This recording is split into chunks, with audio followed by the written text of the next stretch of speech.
So as some of you may know, I've been talking about a lot of these older iPhones this year, and I've been comparing a lot of the newer ones to the older ones.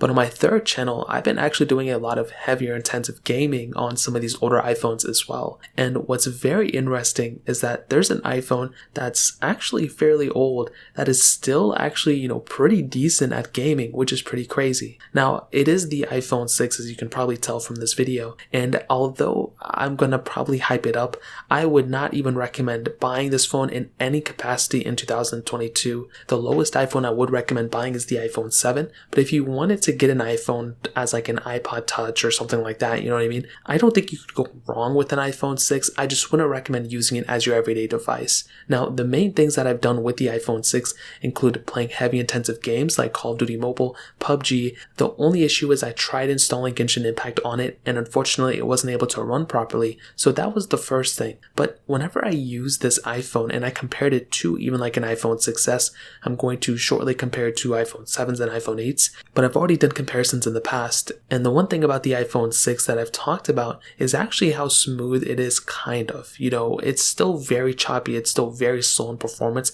all things considered. But when you actually get a phone like this, what's very crazy to me is that it kind of just showcases how good of a job iOS 12 did. Since this device ended off with iOS 12, it's actually very impressive when compared to something like iOS 15, how stable this version of software was. And even for games like PUBG and Call of Duty Mobile, although I'm not playing them on the highest graphic settings, for the gameplay that I'm getting, it's actually very, very impressive. Now, iOS 12 is many years old now, but the weird thing to keep in mind is that iOS 12 has been getting security updates for a little bit of time, and the iPhone 6 just got another iOS 12 update not that long ago, which kind of solidified how important this iPhone was.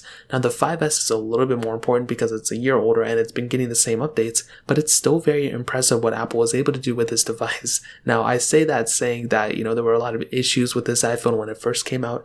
It had that bend gate issue, and had a couple other issues here and there, but I think all in all, this was still one of the best-selling iPhones of all time, so Apple definitely made a lot of money from it. But I do think even just messing around with it now, it's very impressive to see how much software really affects the hardware. There are some times where I think my iPhone 6 can actually compete with something maybe like an iPhone 6s or iPhone 7.